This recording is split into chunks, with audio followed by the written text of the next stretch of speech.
സത്യമായിട്ട് ഞാൻ ഇങ്ങനെ കണ്ടപ്പോൾ എനിക്ക് കുറേ നാളുകൾക്ക് ശേഷമല്ലേ കാണുന്നത്. അപ്പോൾ എന്തോ ഒരു ഇതുപോലെ സത്യത്തെ കൈവരിക്കുന്നുണ്ട്. എനിക്കറിയില്ല, നിങ്ങളെപ്പോലെ തന്നെയാണ് ഞാനും. അപ്പോൾ എന്തായാലും ഒരുപാട് സന്തോഷം ഇത്ര നേരം വന്ന് വെയിറ്റ് ചെയ്തതിന്. ശരിക്കും അപ്സര ടോപ്പ് 5 വരേണ്ട ഒരു മത്സരാർത്ഥിയാണല്ലോ. മുംബൈ വിക്റ്റ് ആയെന്ന് തോന്നിയോ? എനിക്കറിയില്ല, നമുക്ക് ഞാൻ പറഞ്ഞില്ല, എനിക്കതേ വന്നിട്ടേ ഉള്ളൂ. എനിക്കറിയില്ല, ഞാൻ ഇന്നലെ കഴിഞ്ഞു, ഇപ്പോഴേ വന്ന് ആൾക്കാരൊക്കെ കാണുന്നതിൻ്റെ ഞെട്ടലിലാണ്. ആദ്യമായിട്ട് തന്നെ ഓരോരുത്തരുടെ ശബ്ദം കേൾക്കുമ്പോഴും ക്യാമറേസൊക്കെ കാണുമ്പോഴത്തേക്ക് കുറേ ദിവസത്തെ ശേഷം കാണുമല്ലേ. ആദ്യമായിട്ട് ഫോൺ കൈ കിട്ടിയപ്പോൾ തന്നെ വല്ലാത്തൊരു എക്സ്പീരിയൻസ് ആയിരുന്നു. അപ്പോൾ എന്തായാലും വിശേഷങ്ങളൊക്കെ നമുക്ക് പിന്നെ വിശദമായിട്ട് തന്നെ പറയാം, ഉറപ്പായിട്ട് പറയാം. കുറേ വിശേഷങ്ങളുണ്ട് പറയാൻ, കുറേ കാര്യങ്ങളുണ്ട് സംസാരിക്കാൻ. നിങ്ങളുടെ വിശേഷങ്ങളും എനിക്ക് അറിയണം, കാരണം ഞാൻ ഇങ്ങോട്ട് വന്നതേ ഉള്ളൂ. ഇനി കുറേ കാര്യങ്ങൾ അറിയാനുണ്ട്, അപ്പോൾ നമുക്ക് വിശദമായിട്ട് സംസാരിക്കാം. കുറേ ഉണ്ട് വിശേഷം, അതാണ് കുറേ പറയാനുണ്ട്. ഇപ്പോൾ ഒറ്റയടിക്ക് പറഞ്ഞാൽ ഒരുപാട് മാറ്റങ്ങളുണ്ട്. അതുകൊണ്ട് നമുക്ക് ഒറ്റ വാക്കിൽ പറയാൻ പറ്റുന്ന കാര്യങ്ങളല്ല, ഒരുപാട് വിശേഷമുണ്ട്. ഏറ്റവും കൂടുതൽ സങ്കടപ്പെട്ടത് നമ്മുടെ അർജുനാണ്. അപ്പം അർജുനെ കുറിച്ച് 2 വാക്ക് പറയാം. അർജുനെ കുറിച്ച് ഞാൻ പറഞ്ഞില്ല, അർജുൻ എനിക്കതിൽ പ്രിയപ്പെട്ട എല്ലാവരോടും ഞാൻ ഒരു സൗഹൃദം മാക്സിമം വയ്ക്കാൻ ശ്രമിച്ച ഒരാളാണ്. അർജുനോടുള്ള ഇത് അപ്പം എന്താ പറയുക, ഞാൻ ഏറ്റവും കൂടുതൽ വഴക്കിട്ട ആളും പിണങ്ങിയ ആളൊക്കെ അർജുനായിരിക്കും. എനിക്ക് ഒരു ഇഷ്ടം കൂടുതലുകൊണ്ടാണ്, ഒരു സ്വാതന്ത്ര്യം കൂടുതലുള്ളതുകൊണ്ടാണ്. അപ്പം അർജുൻ ഭയങ്കരമായിട്ട് കരഞ്ഞപ്പം നമ്മളെ ഏറ്റവും പ്രിയപ്പെട്ട ആൾക്കാരുടെ അടുത്തുനിന്ന് പോകുമ്പോൾ ഒരു സങ്കടം തോന്നുന്നില്ല. എനിക്ക് തോന്നുന്നു ഞാൻ അവിടെ നിന്ന് ഇറങ്ങിയപ്പോൾ എല്ലാവരുടെയും കണ്ണ് നിറഞ്ഞിട്ടുണ്ടായിരുന്നു. അപ്പം എനിക്ക് മനസ്സിലായത് എല്ലാവർക്കും ആ ഒരു ഇഷ്ടം ഉള്ളിലുണ്ടായിരുന്നതുകൊണ്ടാണ്. ആ സൗഹൃദം ഇഷ്ടമൊക്കെ പുറത്ത് വരുമ്പോഴും നമുക്ക് കാണിക്കാൻ പറ്റട്ടെ. ബാക്കി വിശേഷങ്ങളൊക്കെ നമുക്ക് വിശദമായിട്ട് പറയാം. എനിക്ക് ഭയങ്കരമായിട്ട് എക്സൈറ്റഡ് ആണ് ഞാൻ. അതെന്താ അറിയോ, തുടക്കത്തിലും ഉണ്ടായിരുന്നു, പക്ഷെ ആൾക്കാർ ചുരുങ്ങുന്നതനുസരിച്ച് നിങ്ങൾക്ക് കാണുന്നത് കുറച്ചും കൂടി വിസിബിൾ ആവുന്നേ ഉള്ളൂ. ഞാൻ ആദ്യമേ എല്ലാവരുമായിട്ടും ആ ഒരു നിങ്ങൾ ഒരുമിച്ചുള്ള ഒരു ഉറക്കവും കാര്യങ്ങളൊക്കെ ഭയങ്കര സംസാരമൊക്കെ ഭയങ്കരമായിട്ട്. ഞാൻ എന്നും എൻ്റെ ബെഡ്റൂമിൽ തന്നെ ഉറങ്ങിയിട്ടുള്ളൂ. ഞാൻ അല്ല ഒരുമിച്ചുണ്ടായിരുന്നു. നമുക്ക് അങ്ങനെ അവിടെ യുദ്ധത്തിനൊന്നും പോയതല്ലല്ലോ. ഞാൻ എല്ലാവരോടും അങ്ങനെ പ്രതീക്ഷിക്കാത്ത രീതിയിലുള്ള ഒരു എവിക്ഷനായിരുന്നു. ഞാൻ പ്രതീക്ഷിച്ചിട്ടുണ്ടായിരുന്നില്ല. ബോർഡ് എടുത്തപ്പോ പെട്ടെന്നൊരു ഞെട്ടൽ ഞാൻ ഒട്ടും പ്രതീക്ഷിച്ചിട്ടുണ്ടായിരുന്നില്ല. ബാക്കിൽ നിൽക്കുന്ന കണ്ടസ്റ്റന്റ് പോലും അക്ഷരമാണ് ഔട്ടായെന്നുള്ളൊരു ചിന്ത വന്നിരുന്നു. അപ്പൊ അതൊരു നിങ്ങളല്ലേ അതിന് മറുപടി പറയണ്ടേ, നിങ്ങളൊക്കെ അല്ലേ ഔട്ട് ചെയ്യുന്നത്, ഞാൻ അകത്തല്ലായിരുന്നു. എനിക്ക് എന്തറിയാം. അതെ, എനിക്ക് ബാക്കി എന്റെ വീട്ടുകാരോട് ഞാൻ സംസാരിച്ചിട്ടുണ്ട്. പറയും കുറെ വിശേഷങ്ങളുണ്ട്. ഇപ്പൊ വിശദമായിട്ട് പറയും, ഒറ്റയടിക്ക് പറയാൻ പറ്റില്ല. അതൊക്കെ പറയാം, സമയമുണ്ടല്ലോ. ഒറ്റ കാര്യം ഇറങ്ങിയിട്ട് ഇപ്പോൾ മണിക്കൂറുകളായി. അപ്പോൾ പുറത്തെ കാര്യങ്ങളൊക്കെ ഒന്ന് അനലൈസ് ചെയ്തായിരുന്നു. ഇല്ല, എനിക്ക് കാണാം. അതെങ്കിലും സമ്മതിക്കണ്ടേ. ഈ ചെറിയ ചെറിയ വിവാദങ്ങളും കാര്യങ്ങളൊക്കെ നോക്കിയായിരുന്നു. ഒന്നിനെ കുറിച്ച് ഒരു പിടിയില്ല. അതേ ഫോണ് കിട്ടി, ഇന്നലെ രാത്രി എനിക്ക് കിട്ടുന്നത്.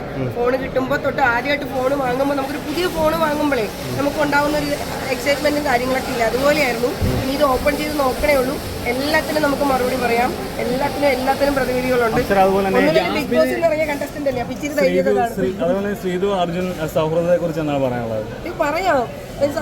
സമയമുണ്ടല്ലോ, ഒരുപാട് സമയമുണ്ട്. നമുക്ക് വിശദമായിട്ട് എല്ലാം പറയാം. അപ്പോൾ എന്തായാലും ഒരുപാട് സന്തോഷം കേട്ടോ നിങ്ങളെല്ലാവരും വന്നപ്പോൾ. നേരെ വെയിറ്റ് ചെയ്തതിന് ഒരുപാട് സന്തോഷം. എന്തായാലും നിങ്ങൾ ആരെങ്കിലുമൊക്കെ സപ്പോർട്ട് ചെയ്തിട്ടുണ്ടാവും. സപ്പോർട്ട് ചെയ്ത എല്ലാവർക്കും ഒരുപാട് നന്ദി. അല്ലാത്തവരോട് എനിക്ക് പരിഭവമൊന്നുമില്ല. എന്തായാലും സപ്പോർട്ട് ചെയ്ത് ഭർത്താവ് എന്നെ സഹിക്കാൻ തുടങ്ങിയിട്ട് 2.5 വർഷമായില്ലേ. അപ്പോൾ എന്തായാലും പിന്തുണച്ചല്ലേ പറ്റൂ. അല്ല, എൻ്റെ ഫാമിലി മൊത്തം എനിക്കറിയാം. ഞാനവിടെ ഉറങ്ങാതിരുന്ന, അല്ലെങ്കിൽ ഞാനവിടെ എത്രത്തോളം കഷ്ടപ്പെട്ടിട്ടുണ്ടോ അതിൻ്റെ ഇരട്ടി എൻ്റെ ഫാമിലി കഷ്ടപ്പെട്ടിട്ടുണ്ടെന്ന് എനിക്ക് നല്ല ബോധ്യമുണ്ട്. അത് എന്ത് തന്നെയായാലും എനിക്കതിൽ സന്തോഷം മാത്രമേ ഉള്ളൂ. ഒരുപാട് സന്തോഷം. അഖിൽമാരുടെ ആരോപണത്തെ കുറിച്ച് അറിഞ്ഞിരുന്നോ? ഞാൻ പറഞ്ഞില്ല, എനിക്ക് അറിയില്ല. അത് നമ്മളിപ്പോൾ എനിക്കൊന്നും പറയാൻ പറ്റാത്തൊരവസ്ഥയാണ്. സത്യസന്ധമായിട്ട് പറയാൻ എനിക്കറിയില്ല. ഇത് കഴിയട്ടെ, ഇത് കഴിഞ്ഞിട്ട് നമുക്ക് എല്ലാവർക്കും സംസാരിക്കാം. ഇതുവരെ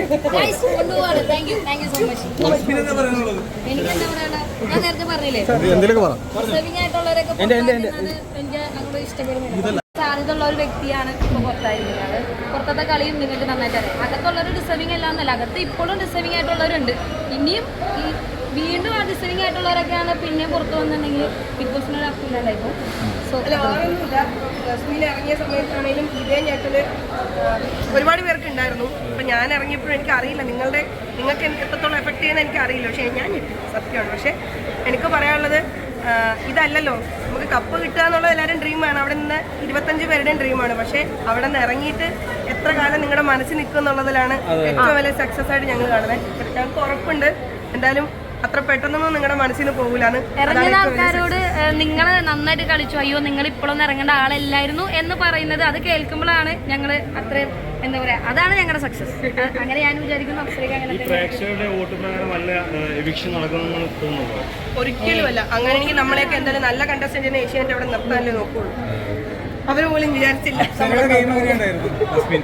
റസ്മിൻ പുറത്ത് വന്നിട്ട് ഇതൊക്കെ കണ്ടു കഴിഞ്ഞപ്പോൾ പുറത്ത് വന്നിട്ട് ഞാൻ എപ്പിസോഡൊന്നും കണ്ടിട്ടില്ല. കാരണം എനിക്ക് കാണുമ്പോൾ നല്ല സങ്കടമായിരുന്നു. അവിടെ ഇവർ ഓരോ അഭിപ്രായങ്ങൾ പറയുമ്പോൾ ഞാൻ അവിടെ ഉണ്ട്. ഞാനപ്പോൾ ഒരു എപ്പിസോഡ് കണ്ടിട്ട് ഞാൻ അങ്ങനെയല്ല ഇങ്ങനെയാണെന്ന് ഞാൻ ഒറ്റയ്ക്ക് ഇരുന്ന് പറയാം.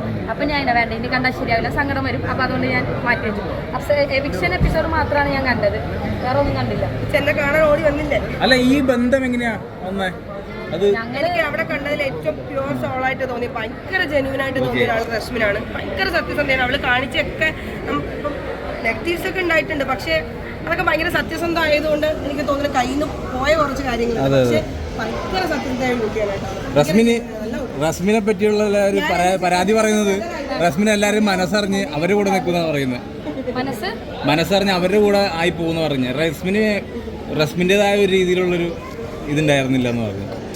അങ്ങനെയല്ല, നമ്മൾ കേട്ടിരിക്കുമ്പോ എന്താ പറയണേ, മറ്റുള്ളവരുടെ വിഷമങ്ങളും റസ്മിൻ മനസ്സിലാക്കുന്നു. അത് ചെറുതായിട്ട് അങ്ങനെ ആയിപ്പോയി. പക്ഷെ തിരിച്ച് ട്രാക്കിലേക്ക് വന്നതാണ്. അപ്പോഴേക്കും ജനങ്ങൾ നല്ല വ്യക്തിയായതുകൊണ്ട് ഓക്കെ ഗൈസ്, ഞങ്ങളെ കൊണ്ടുപോവാണ്. Thank you so much.